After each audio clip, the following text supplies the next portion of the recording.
Frankly, my dear, I don't give a damn. I'm gonna make him an offer he can't refuse. As far back as I can remember, I always wanted to be a gangster. Don't you understand, George? It's because you were not born. Film church. Well, a boy's best friend is his mother. Look, I don't want to talk anymore about what's real and what's illusion. Life's too short to spend time thinking about life. Let's just live it.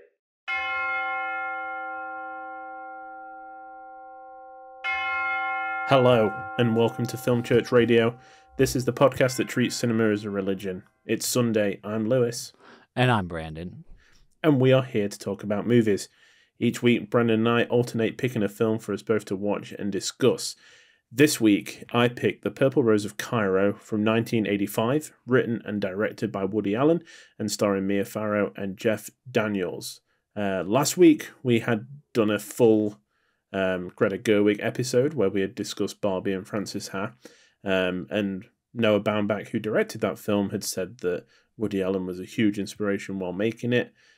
Which led me to choose this week's film, Purple Rose of Cairo. I'm going to try and do this kind of linear, like 5 degrees of separation thing between all my picks from now on. So there's some kind of line that connects the films that we're talking about each week. So yeah, Purple Rose of Cairo is this week, and we'll get onto that very, very soon. And obviously listen to the end of the episode. So Brandon will be telling you what we'll be watching next week for Film Church. I can't wait to find out. As always, it's the best part of my week. But before we do get in and talk all things movies for the next hour or so, we'd like to say thank you to everyone who's been listening to the podcast and sending their love for the show, telling us that they're enjoying it. It means a lot. If you want to get in touch and let us know what you think of the films, please do. Obviously, if you send us a message and let us know, we'll read it out on the show and kind of include you as part of it. And we'd love to get more of the congregation contributing week over week. I think that's kind of where we want to end up. So if you do want to send us your thoughts on the films that we pick, please do. And you can send them to us on, it's not Twitter anymore, I guess it's X, but we're still on there. We're on Instagram, we're on Facebook. Just search Film Church Radio and we'll pop up. We'll be able to see it. So go and do it over there. And obviously, you can leave us comments and stuff on Spotify as well. If you're listening via Spotify, there is a little tab of what did you think of the film that we watched this week. So you can just let us know in there. And we'll get it, we'll see it, we'll read it, and we'll share it with the congregation. And obviously on the Spotify as well, that is where we are. That's the platform that we're using. So if you listen on there, it'll really help us out. We're trying to stay as ad-free as possible. We're trying to not, clutter it with ads. But obviously, that takes more people listening and more people sharing for us to do it that way. So if you do want to share it and keep us ad-free, that would be wonderful. A little something for you, a little something for us. I think that's a good deal. Before we discuss the film, this is the part of the show where we sing hymns about the other films that we've been watching this week. We sing the praises of some films, or not the praises, depending on what we've been watching. And what we've done is I've written down, we've got a few films that we each bring each week to kind of talk about apart from the main feature. So Brandon, why don't you hit us with some of the films that you've been watching, my friend? I sure will. Yeah, I've watched some really good films lately. One was Victoria. This was suggested by my girlfriend Sarah, and I'm currently trying to find it on IMDb. I had not heard about this film at all. When I was compiling the notes for this week's episode, I had no recollection of this ever being released. Yeah, I mean, it's kind of like an indie film. She has been listening to, is it Films to Be Buried With? Yeah, with Brett Goldstein. Yes, she's been listening to that, so she's been telling me like different movies that people have been talking about. And Victoria was one that I guess sounded really interesting to her, based on the discussion of in one of the episodes. The description is a young Spanish woman who has recently moved to Berlin finds her flirtation with a local guy turned potentially deadly as their night out with his friends reveals a dangerous secret. So a couple of things that are interesting about this film. Yeah. Well, one, there's nobody in it that you know. So it feels more real because, it's not like it's Brad Pitt and Margot Robbie. And then two, it's all one shot. Okay. One continuous shot, no cutting. And it's not your like easy little like, oh, it's, an hour and 20 minutes one shot. It's 2 hours and 18 minutes long. Wow. One shot. And it and you travel with them. Like they go from, they kind of bar hop, they get in cars and drive around in cabs, and it just felt very real. Yeah. Like it didn't feel like the actors were acting. I didn't really read anything about the movie. I only, heard what Sarah told me about it as far as the making of it. They had already done like 3 or 4 takes or something like that. And the one that they ended up using was the very last one they did, and it was kind of their last try, because after that they were going to have to, like, if they didn't get it right this last time, they were going to have to go back and try to get more funding to keep trying to get it right. Yeah. Yeah. So they kind of nailed it on the last one. And yeah, the performances are amazing. Like, I don't know, it's such a roller coaster of a movie in terms of like emotions and characters and everything that happens. I enjoyed the heck out of it. It was really good. And That's awesome. one take movies are kind of gimmicky sometimes. But it did feel, it wasn't like a hook necessarily. It wasn't like a watch how we do it kind of a thing. It was more like, it feels more like you're one of the friends just walking around. Yeah. I feel, with those one shots, if it's used in the right context, it can really add to the film. There's the film from maybe last year or 2 years ago called Boiling Point, where it all takes place within like 2 hours in a restaurant.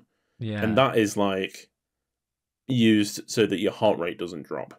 Like there's no, like it's just relentless, and that works really well. Yeah, this one's interesting because it does have some or large sequences of the movie feel like what you're describing. I haven't seen Boiling Point, but I remember you talking about it. And then it also gives you time to kind of slow down a little bit too, in interesting ways. But yeah, it definitely feels like it adds something to the movie that wouldn't be there otherwise. Yeah. If it was done a different way. So I thought it was amazing.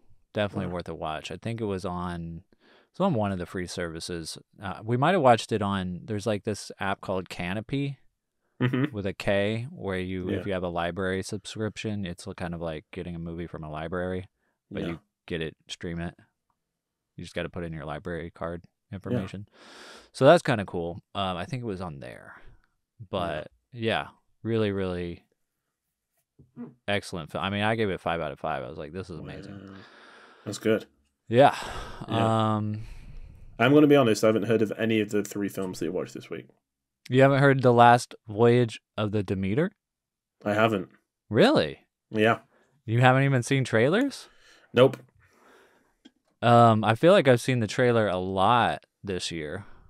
It is the story of Dracula on the ship. Oh, okay. That sounds good. To London. Yeah. That's where he's going, right? London? England somewhere.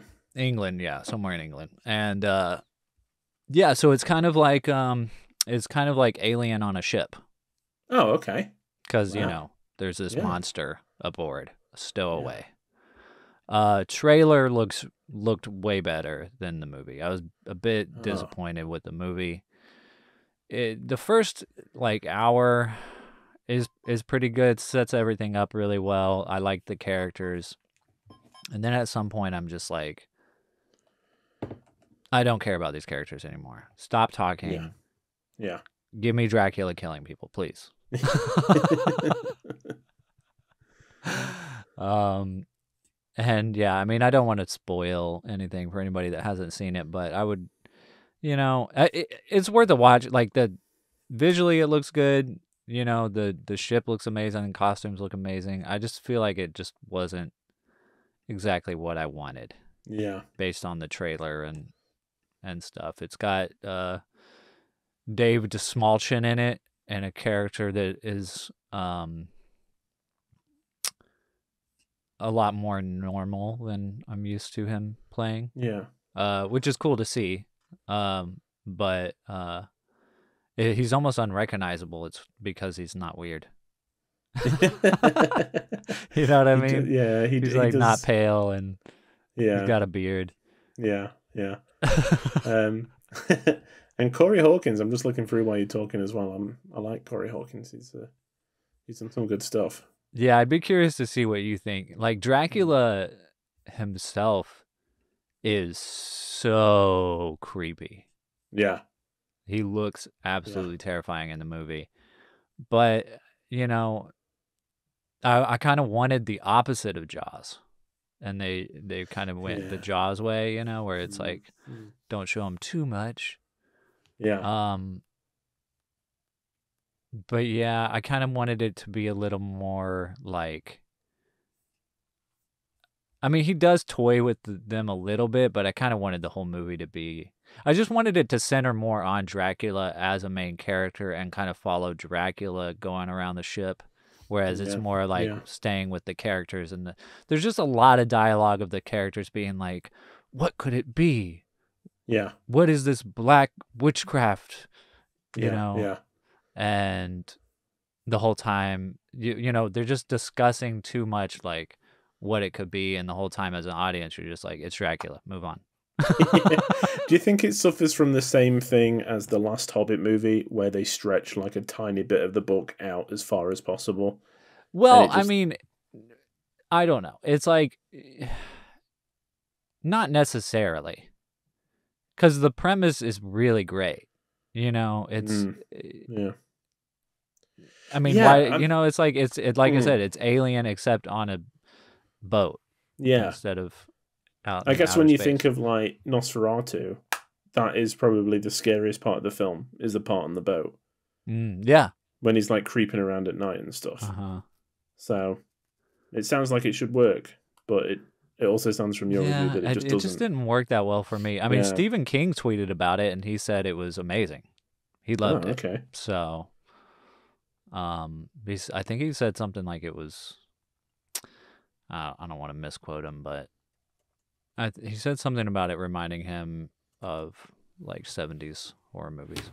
Oh, that's cool. The look of the vampire. I mean, if people want to look it up as well, if they haven't heard of it like me, he does look very Salem's Lot.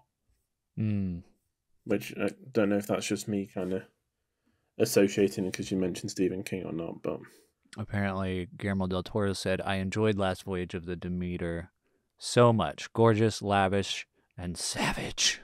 Ooh. Wow. Where's my Stephen King quote? Come on. I hate like after things come out, it's way harder to find them. I know. You have to read articles. It's like, just give me the source. Yeah. Let's see. I think I found it. Stephen King. I was doubtful about Last Voyage of the Demeter, but it's a throat-ripping good time. It reminded me of the best of Hammer movies from the 60s and 70s. Ah, okay. Cool. So yeah, I'd be curious to see what you think.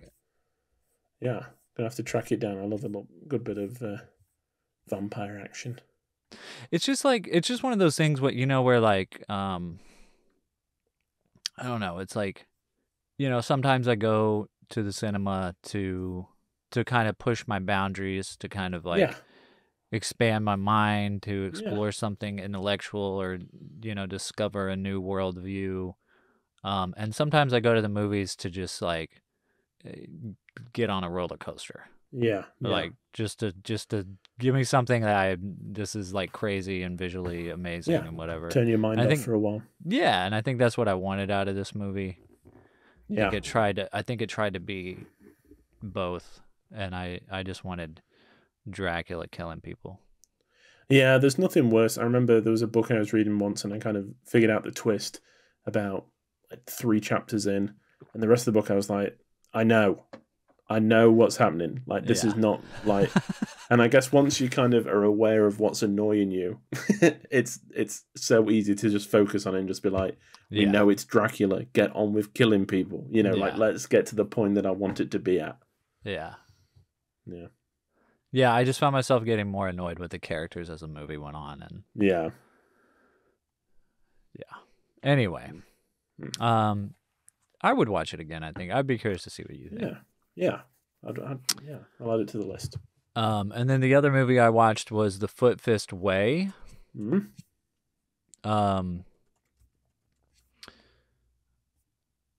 Danny McBride debut. Okay, this is like I watched it because, well, one, Danny McBride is awesome. Yeah. 2, I was listening to his interview on Smartless, and they were talking about this movie. I didn't realize, like, I like Danny McBride, but I've never like kind of learned about his career and stuff.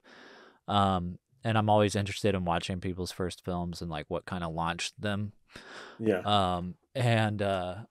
This was a movie that he made with his buddy from film school, Jody Hill, in which they've continued to collaborate. They do all their stuff together. Yeah. And they made it for like $70,000, and it went to Sundance, and then Will Ferrell bought it. Oh wow. Okay. And then that kind of launched his career. He went on to do Hot Rod and Tropic Thunder, and do more of his own movies and shows and stuff. But it is about a taekwondo instructor, played by Danny McBride, and it's exactly what you kind of expect. It's just it's a just hilarious comedy where he's playing. He's Danny McBride. Like he's playing the character that you see him kind of play in most of his films. Yeah. And it's just great. It's hilarious. It's a really great time. It's funny because like I never kind of thought about why I liked Danny McBride so much, but after listening to the interview and then watching this movie, he's basically playing like a Southern douchebag kind of person, and I think that's what works so well for me. Is like it's kind of a character that is believable. Like it's so ridiculous, but like it's someone you know. Yeah. You know what I mean? Mm-hmm. It's funny because like the whole dynamic between him and his wife in this movie actually reminded me a lot of the movie Fireproof that me and Zach talked about in our Movies We Hate episode. Which is a very like Christian film. It's about like, fireproofing your marriage and not getting divorced and whatever. And his dynamic with his wife in this movie is so it just feels like the same kind of dynamic. Yeah. It's like someone trying to portray what people are like in real life, but it's obviously a parody. Whereas like in a Christian film, they think it's real and they're not trying to make a parody. But in context of it being a parody in Foot Fist Way, it feels like the same kind of movie. So I was like, on my letterbox, I was like, this would be a great double feature with Fireproof. It's a really great time. I would definitely check it out. I think it's on Pluto. Nice. Another free streaming service out there. And then I also bought Hot Rod on Blu-ray a few days ago. I haven't rewatched it, but I'm excited to go back. I've never seen Hot Rod. Oh, really? Yeah. Yeah, It's good. I know I need to. Bill Hader's in it. I like Bill Hader. Yeah. Yeah. You like So Andy it's Samberg? I love Andy Samberg. Yeah, I think you would like Hot Rod, I think. I bet I would. Yeah. Yeah. So, yeah, that's kind of what I've been watching lately. Yeah. How about you? I've been watching a few things from this year. I've been, we've moved back home, so we've got a little bit more help with like being able to go out and see stuff. So I made the unfortunate decision to go and see Meg 2: The Trench. Or as a Have you British seen critic, the first one? I have, yeah, and I looked at my review before. Well, my star rating after I'd come out, and it was the same as this, which was 1 out of 5. So I don't think I'm a fan of the Meg films, but there's something in there that I think is very entertaining, which is like a different part of it. One critic in England called it Meg Poo the Stench, which I like a lot. That's kind of the thing I keep going back to. It's a co-Chinese production, which is problematic in its own ways. So it's ridiculous. There's so much in this film that makes no sense and is like eye-rollingly bad. At some points, I'm like, they must just be leaning into it, because I don't feel like this could be legitimately as bad as this without them knowing it. There's some lines that are just like so poorly delivered.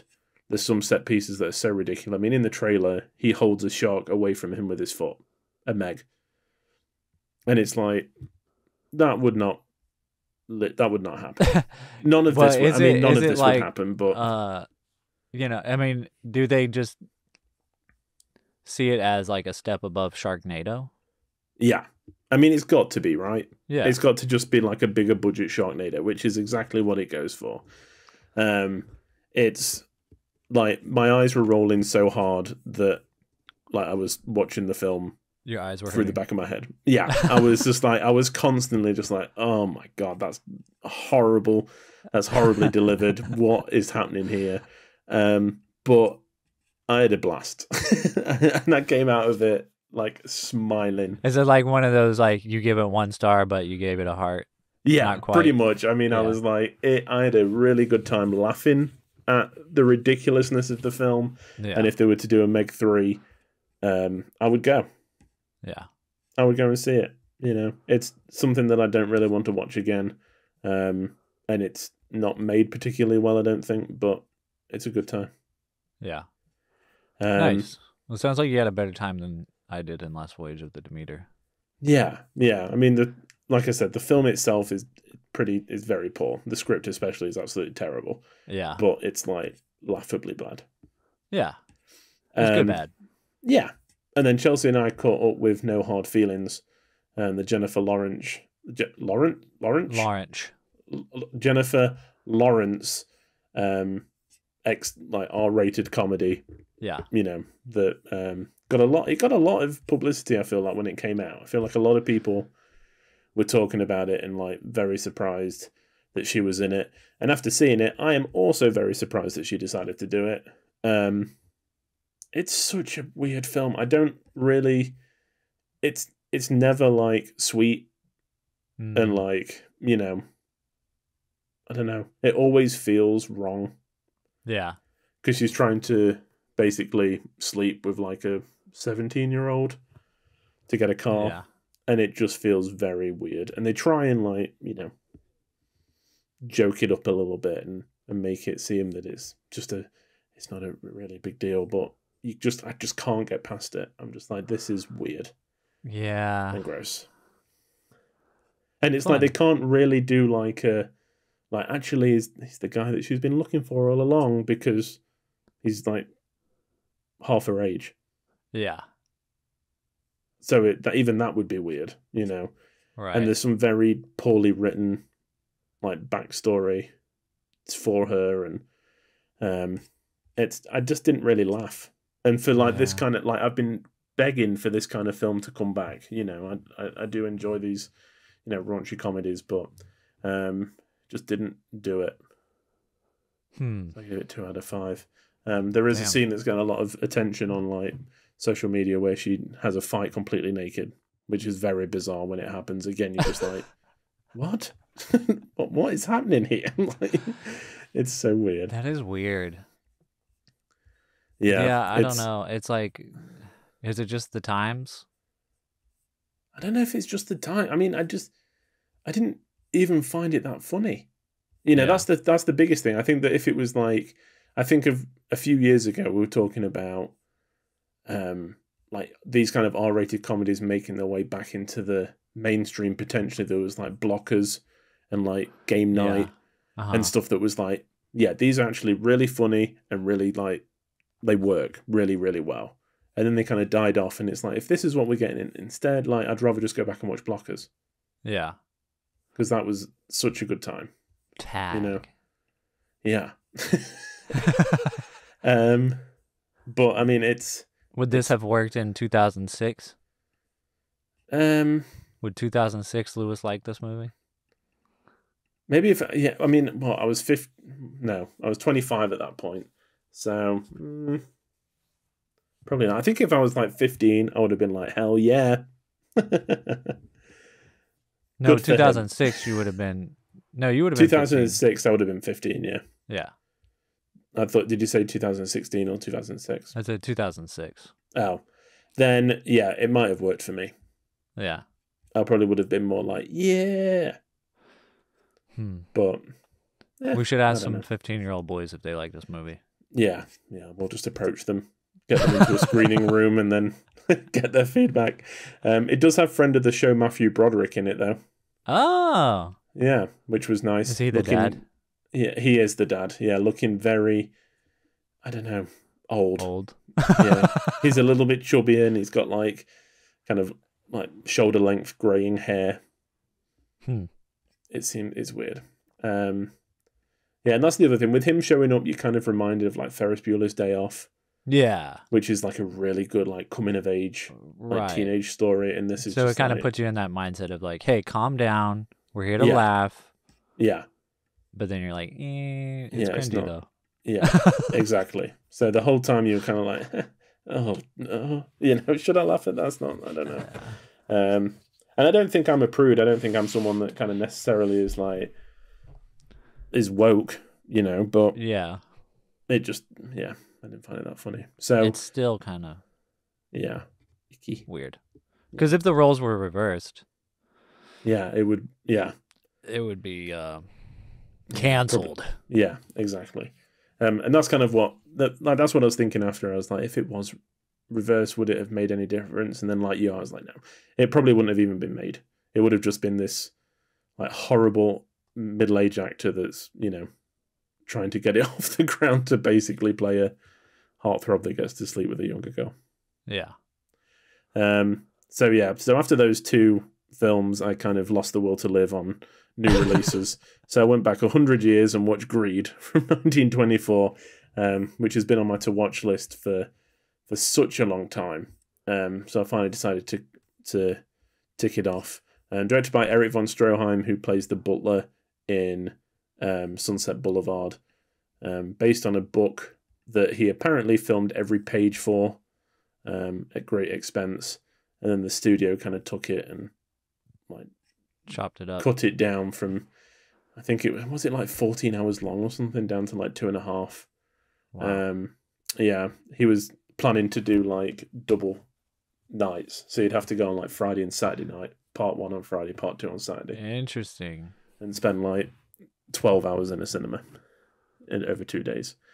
And it is good. I mean, I would be there for it. The film that survives, he didn't like very much and didn't really want to see. But I think it's really good. It tells the story really well. But then when you do some reading, you find out kind of what was cut out. It does add a lot to it. You can see that it would have been like this really, really powerful commentary on like greed and money and what it does to common people and stuff like that. But I'm glad I've finally ticked it off. It was like my white whale for a while. It was the film that I really wanted to see that wasn't widely available. And then I just found it on YouTube, which I seem to neglect for like silent films. They're all there. Yeah. In really good restorations as well.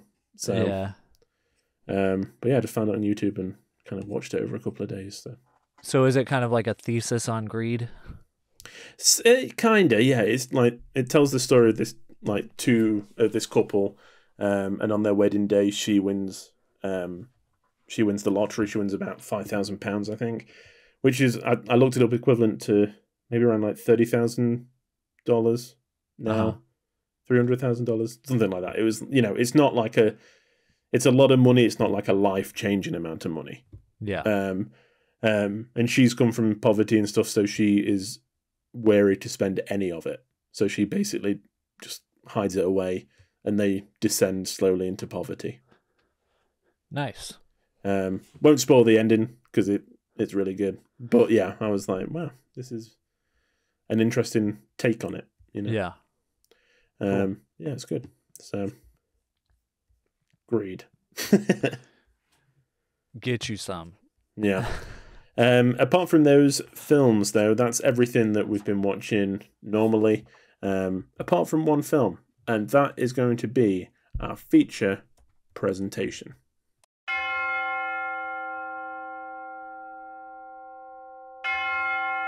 The Purple Rose of Cairo from 1985.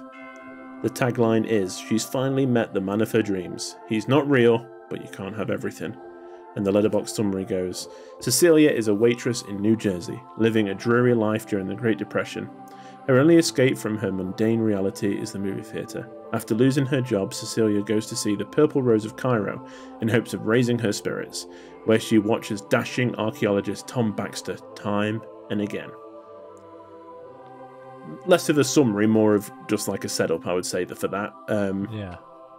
Tom Baxter then proceeds to remove himself from the film, come into the real life, and runs amok. Falls in New love. Jersey. Yeah, exactly.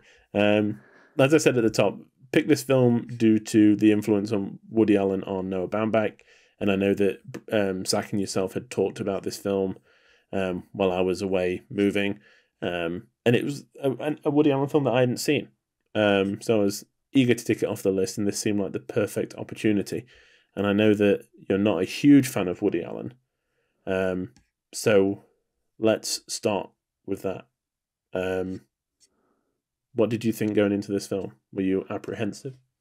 I mean, I figured it would be something I would like. Zach's pretty good at curating. Yeah. And yeah, he also knew that I wasn't sold on Woody Allen yet.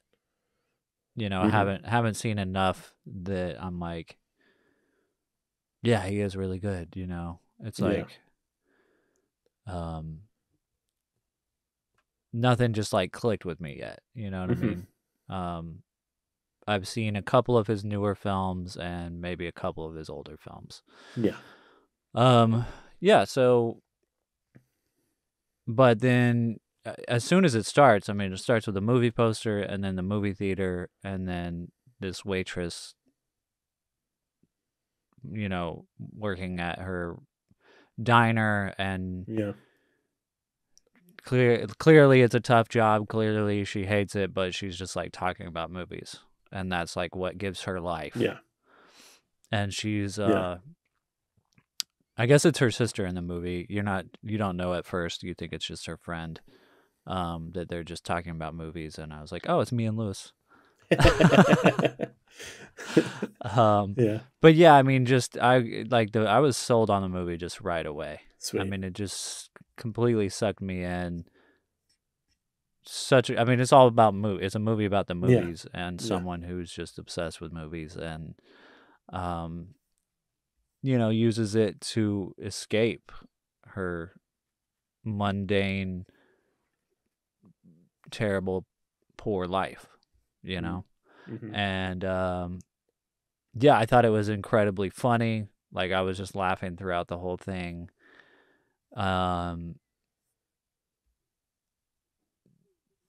It's the movie, so much happens. Like, the movie doesn't spend the movie doesn't waste any time. Every scene is super entertaining and very to the point, and and direct and engaging. Like one of the first scenes after, you kind of open with her is like her meeting up with her husband, who's just playing with his boys, doesn't have a job. She's trying to tell him about a potential job, and he's like, oh, I already talked to them, and setting him up as kind of this terrible husband character, and he's played by Danny Aiello, who is great, so that right away I was like, oh, he's here, cool, this is cool. And he plays such a good like asshole.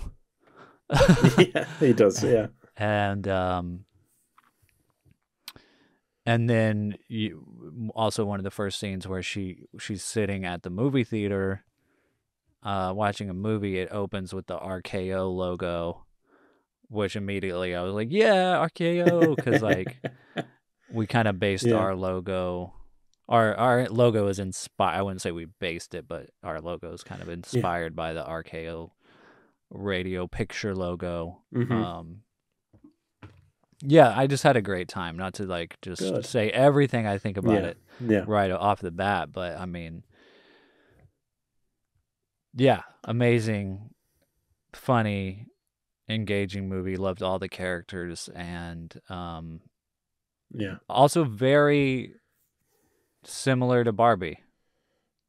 Yeah, in a lot of ways. Yeah, about this fictional character coming into the real world. Yeah, I think it's a very interesting kind of theme. It's how will they survive? This Barbie is very much concerned about how they're surviving with the world around them, like how they respond to it. Whereas this is more how other people respond to them.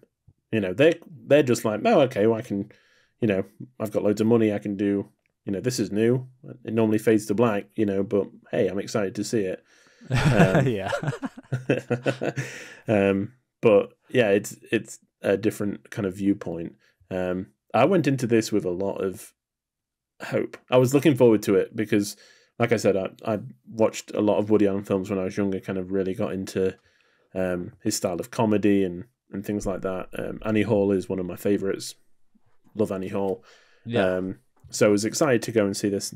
Don't know how it's passed me by. And similar to you, I love the setup. The thing I do like about Woody Allen is he doesn't waste time. Yeah. Everything is like boom, boom, boom, boom, boom, boom, boom. Like everything adds to the plot and is very,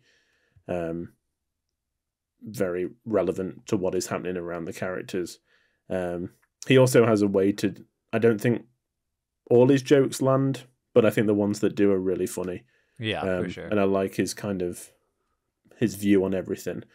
And once you know his themes, it's easy to see his films kind of carry on through that vein all the way through. There's always the kind of the sex aspect to it, and there's the questioning our existence, yeah, and like what life means and things like that, which is really good. Obviously stars Mia Farrow, and I think that we'd be amiss if we didn't not talk about, but just mention the fact that obviously Mia Farrow and Woody Allen were married for a while, and it ended in a court case that was very lengthy, and a lot has been made of it, and there's still a lot of discourse around it. We're not here to pass judgment or kind of say that anybody say what's right. That's not for us to say. But obviously, talk about Woody Allen, we can't really skim over it, I don't think. Yeah. But yeah, I mean, I think we're going to try and separate it. I just wanted to mention uphand in case people are like, you didn't mention it. Yeah, I mean, I don't even know that much. Yeah. I've never really dug into it, and yeah. That's also part of the reason why I haven't really watched any Woody Allen movies, because he's like, I wouldn't say he's not relevant anymore, because he is relevant in terms of like, I mean, Barbie just made $1 billion at the box office, and Greta Gerwig and Noah Baumbach are heavily inspired by Woody Allen, and I don't think Barbie would be the movie it is without his influence. So there's that, but it's not like he's somebody that I'm like, I think his filmography is so dense And Yeah. I've already got so many other filmmakers that I'm into Yeah. that it's like, do I really want to like dive into this and Yeah, and I think have even an the most opinion on it? flag waving Woody Allen fan would tell you that there's ups and downs. There's films Yeah. there's like periods that are really great, and there's periods that are like really bad. Yeah. So you kind of have to pick and choose what's for you. Yeah. And he pretty much makes a movie a year. And he's still going at that rate. So there's a lot to consume and to kind of whittle down to what you do like and what you don't like. Yeah. But when he's good, he's really good, which I like. Right. Yeah. So Mia Farrow plays Cecilia, a very naive kind of cinema goer. I think that she was really good. I really like Mia Farrow. Yeah. I really like the Yeah, chemistry. She's awesome. Like, sorry, I didn't mean to interrupt you. No, no. The chemistry. Yeah, I mean the chemistry between her and Jeff Daniels, who we'll get onto in a minute, Yeah. is great. For both of his characters, for both Tom Baxter and Gil Shepard. Yes. Yeah, she reminded me of like. She kind of reminded me of like my grandmother and my aunt, my great aunt, like just the way they talk about movies and movie stars and the excitement around it. Yeah. Yeah. It's infectious. She's such a stereotypical kind of moviegoer to me. I imagine that if you were a movie star of the 30s, this would be the person that, like, the studio bosses would be like, we're making it for Cecilia in New Jersey. She's the one that's going to go and see this, rain or shine, And everyone would be like, yeah, that's right. She'd just be like a name to a faceless body. She's just anybody. Yeah. But this is a perfect encapsulation of who that person is. Yeah. Yeah. And she loves the movies, which, as a movie lover, I'm like, yay, good for you. Yeah, exactly, yeah. Yeah. And then it's just so easy to hate Danny Aiello.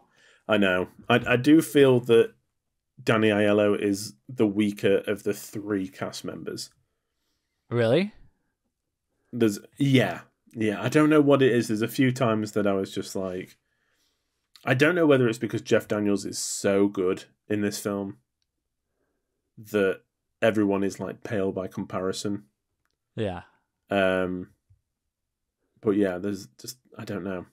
I thought he was perfect. I thought he did exactly what he needed to do with that character. Maybe it was more the character that was a bit one-dimensional. Yeah, I mean he did. Yeah, he's definitely there as like a plot device, I guess. Yeah. There's not a ton of depth to his character, but he's like. I mean, there's nothing likable about him. No. You're just like, this guy's shitty. He is, yeah. He's just a typical shitty husband. Yeah. And, it's interesting because I was thinking too, like, people are up in arms. Well, some people, I guess, trying to say that, like, Barbie is, like, anti-men. And they forget about like all these other movies. Yeah. Like, bro, like what about movies like this? Yes. Mm-hmm. Where it's just like a casual, like where it's casual abuse. Yeah. Just makes excuses for slapping her around. Like, I give you a warning, and then if you don't shape up, then I slap you around. Yeah. Where's the meatloaf from last night? It was pretty good, but bro, every man that she comes in contact with that isn't imaginary or like from the cinema is a jackass. Yeah. That's reality, I guess. Yeah. It's also depicting the 1930s. It is. But yeah. I mean we've come a few steps forward in terms of like you can't just walk around talking about smacking your wife, but you can do it in private still. Yeah, yeah. So, you know, there's that. Yes. But Yeah. yeah, I don't know. I just, not to go on a tangent, but it's just No. like, you know, if you're, I don't know. It's just, I'm just imagining just like these like thin-skinned men that just like see Barbie and then And just it's like, not worth. Yeah, it's stop not. picking at me, like, I know you it's know, just not like, worth. Like, yeah, it's just not worth like thinking about because it would get you super angry. And also, like, I know that we talked about this last week, and we're going back to the Barbie, but the other side that are like, it's not feminist enough. It's like, like it is. It is. You know, yeah, it's such it forward thinking film. Yeah. This itself is very, I think, pro women. Ironically, the or like, Purple Rose of Cairo. Yeah, and just it's very sad. it is sad. Yeah, it is sad because it shows. I mean, yeah, I mean there are women with jobs in this movie, but they're not great jobs. No, just being constantly kind of threatened with being replaced Yeah, the whole time. yeah, And yeah, I mean, she's just like spoken down to, and like it's just the movies are the escape. yeah, And when you get into the cinema, like that whole scene of her like buying a ticket and getting a bag of popcorn and like going in, it's so childlike. It's yeah, like, shot from like waist height, so it's kind of at the eye level of a child. It's very like, oh my god, she's gonna go and see the film. It's very exciting. And like you said, the RKO logo comes up, and it's for the film buffs. It's exciting for us. And boy, does the Purple Rose of Cairo look like an old movie. yeah, It yeah. looks brilliant. Yeah, it because does, sometimes they yeah. try and recreate it, and it looks digital. It looks like it's just been turned black and white on an iPhone. And this looked grainy, and like, the costumes and the sets look great, and Yeah. it's perfect. Yeah, well, and the movie itself, like Purple Rose of Cairo looks like an old movie, but then also, I mean, this movie was made in the 80s, so it's shot on film. But like, the newer films of Woody Allen that I've seen, they have the same flavor of characters and dialogue and stuff. But the look of the film just in general, I feel like it fits this style so much better than like his newer stuff. Oh, definitely. It's just too clean looking. Just like, it needs a bit of dirt, needs a bit of grime. Yeah. But yeah, I mean, I mean, the movie The Purple Rose of Cairo looks like an old movie, like you said. And at first I was like, is this an old movie? And they're just like using footage from it. But then one of the characters I recognize, I'm not sure what his name is. I'm trying to find it.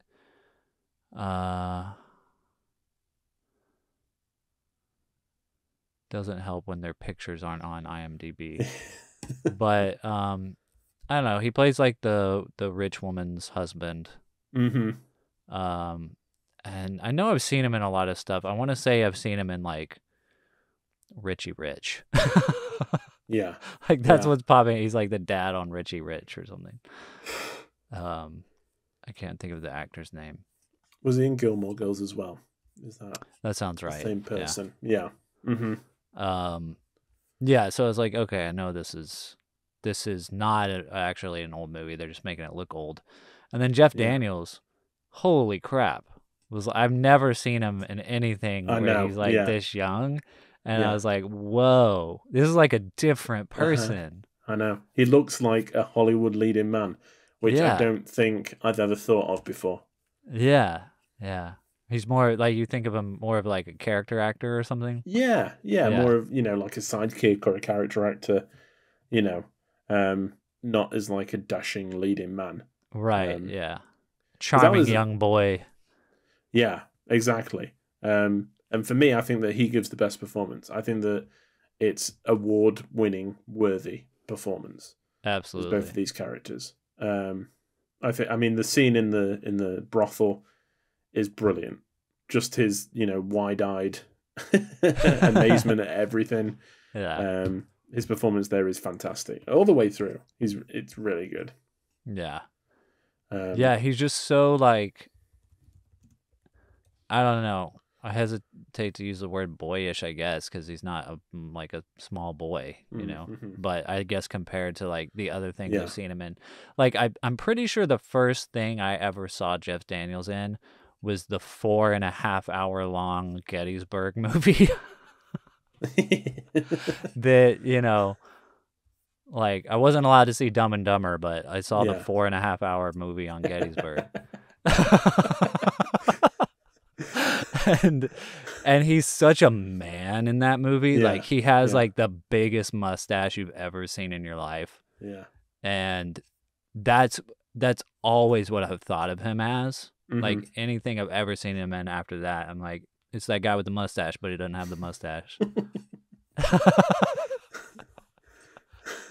So it's just so different, Yeah. But he is like, he's so charming. He's so fun to be around and infectious. And like, I don't know. It's just so fun.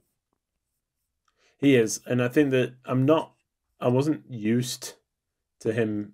I don't know. Not at all. I wasn't kind of like a huge fan. But yeah, he's so good. So good. Surprisingly so.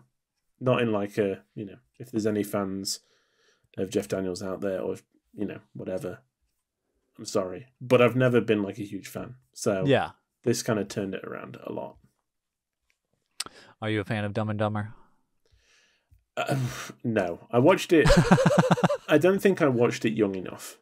Yeah, for sure. I watched it when I was older and I just did not find it funny at all. For a fan of Jim Carrey, who I think is a comedy genius, Dumb and Dumber is not the one for me.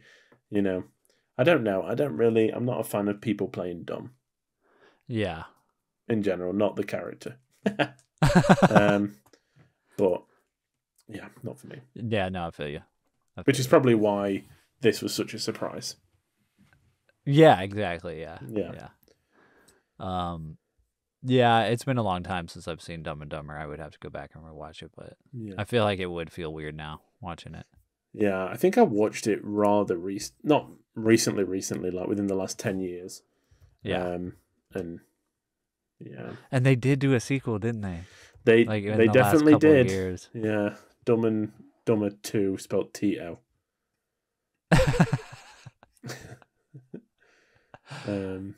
Yeah. But the Dumb and Dumber poster is the poster that I saw everywhere as a kid. Yeah, exactly. Yeah. So it must have been I huge. feel like that's as almost as famous as Jeff Daniels himself. Yeah. Yeah. Oh dear. But yeah, surprisingly, he was great. I did want to give a shout out to Stuart Wurtzel, who was the production designer for this film. Everything was great. Yeah, like the look of it. I loved, the old cinema, the place that they lived. Like a Hooverville or whatever they were called, the kind of the shanty towns that everyone had to live in during the Depression. Not everyone, but the worst off. It looked great. Yeah, absolutely. I mean, everything about it, all the set pieces, everything. Yeah. The apartment, the town, inside the movie Mm-hmm. theater. I mean, that's what hooked me right away. It was just the movie I knew. Like, bro. I did have a feeling. I was like, I think this would be something that you would like when I was watching it. I was like, I bet Brandon's enjoying this bit. Yeah. I did, man. I just had such a good time with it. Thought all the jokes landed for me. Yeah. Just like, when Tom first comes out of the screen and like the lady screams and faints, it's just like hilarious. All the different movie characters arguing over like who's the most important character of the movie. I know. Yeah. They all have main character syndrome. Yeah. The part where they're like, "Don't turn off the projector." I know, yeah. It gets I just so love dark. like the throwaway lines about when they're kind of trying to decide, like the studio boss, and they're like, "It's happened a few other places. He's trying to break out other places as well." Yeah. Like this is just going to turn into some kind of, epidemic where it's just loads of Tom Baxters running around in New York. Yeah, there was one line is like, I think I wrote it down. I don't know. There's a line where a reporter is like, he just like says something about, "You want another guy running around?" Like just single guy, Yeah. one guy running around is like terrible. Just one extra person here in this town is just gonna be like, "You want that?"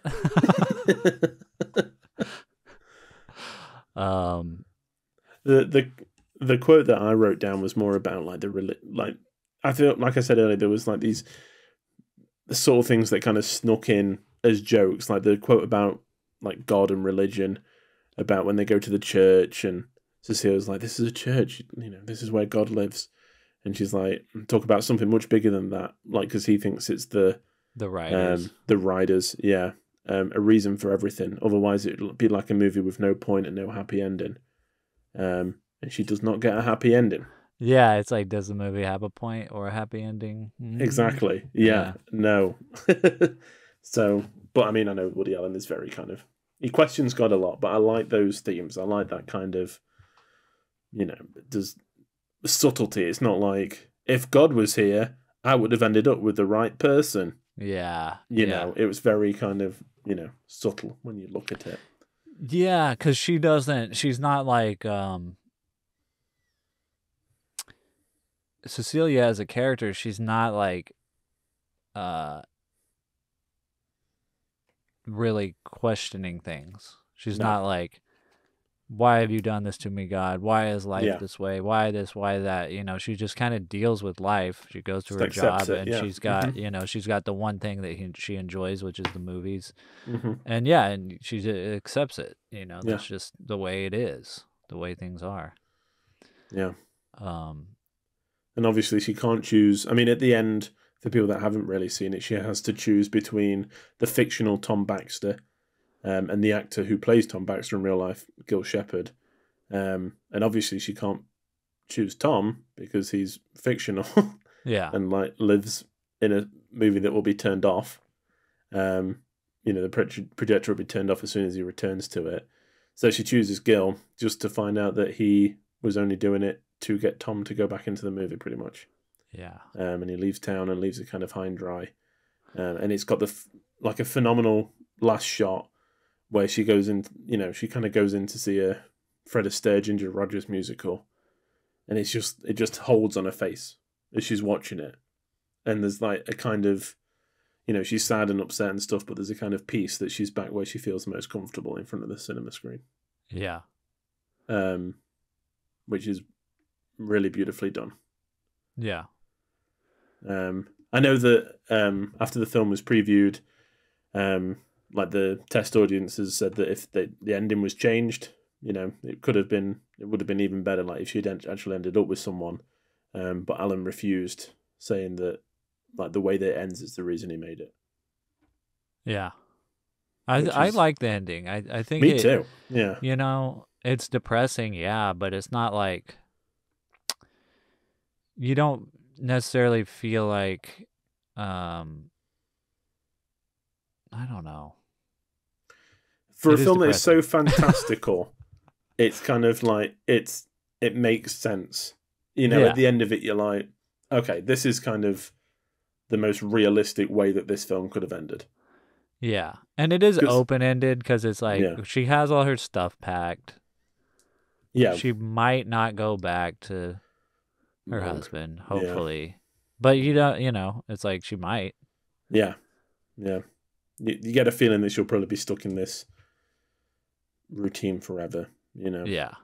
But at least she'll always have the movies. Yeah. I do like the way that she kind of woos Gil Shepherd though by telling him how great he is.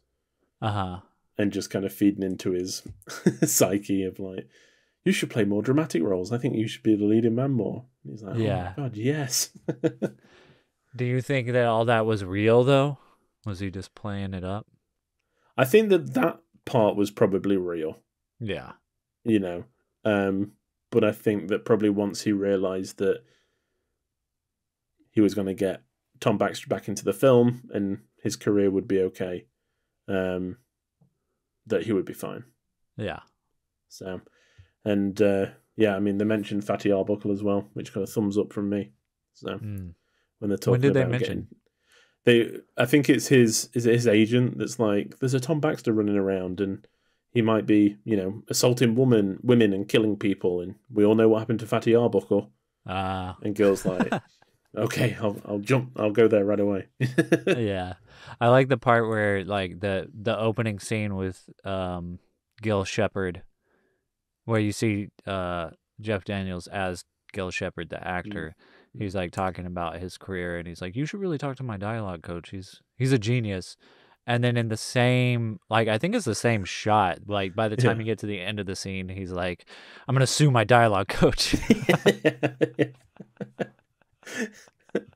Yeah, it's great. It's pretty great. I also liked I mean, I guess it's a joke. It's maybe not really a joke.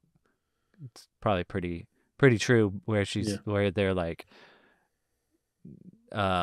they can't pay for their dinner, and he's like, we got to make a run for it, and she's like, I can't run, my ankles are bad from waitressing.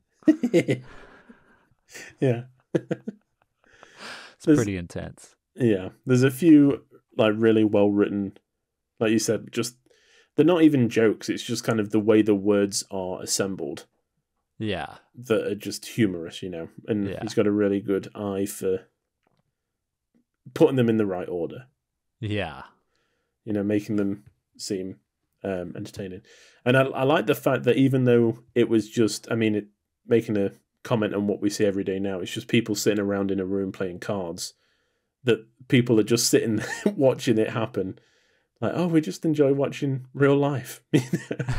All the patrons of the cinema are just kind of watching it on the screen. Yeah. Even though they're just arguing. Yeah, because there's like the lady, arguing about her husband can't. Yeah. What does she say? He's not good with real people or something. Yeah. And she's like, well, what about so-and-so, your son-in-law or your stepson or whoever it is? He has trouble making conversation. Yeah. He's not good with real people. And then there's like a scene at the end where they're talking about like getting married. And I don't, it's like a throwaway line, but one of the movie characters is like, the Bible never says a priest can't be on film.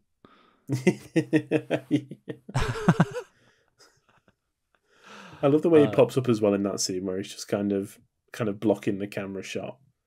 He doesn't like it, just, you know, pops up because they need him kind of thing. Yeah.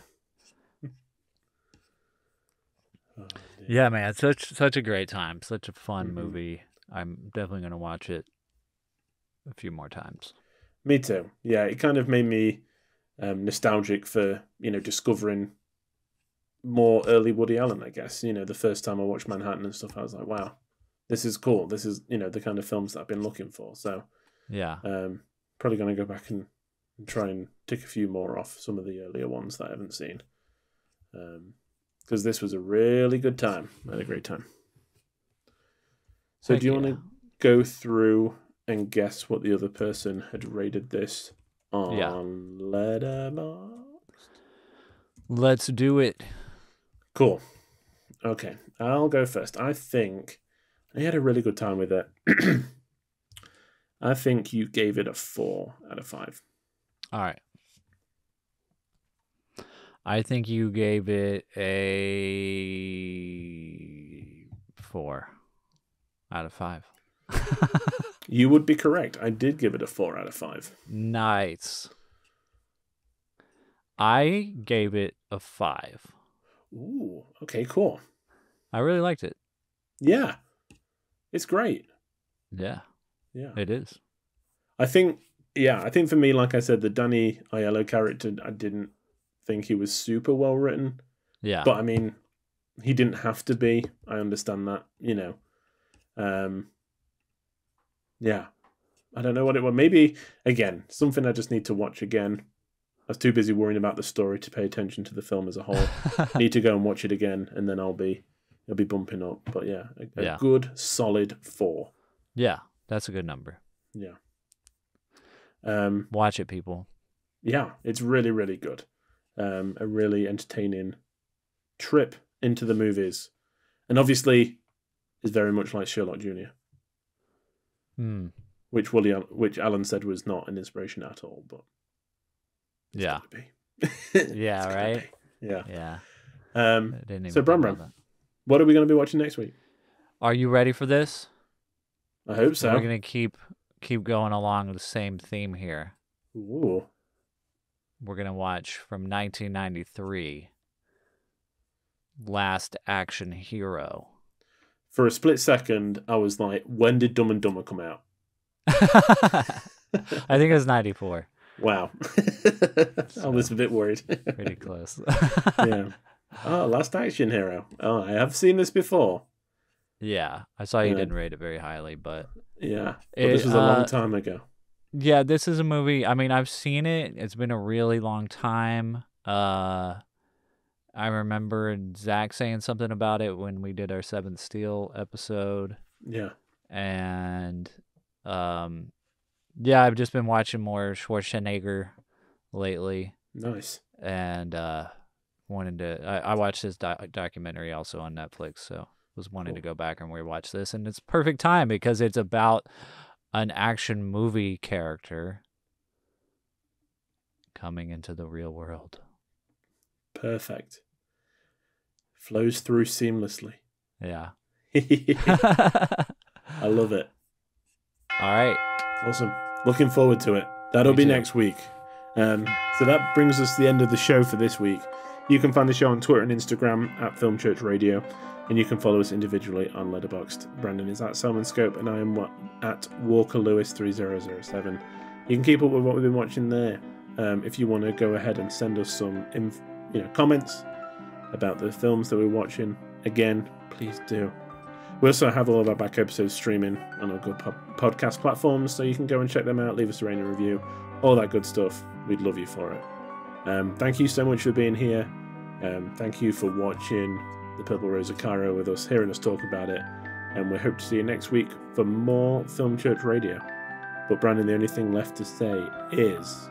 Tom Baxter's come down off the screen and he's running around New Jersey. What are you talking about?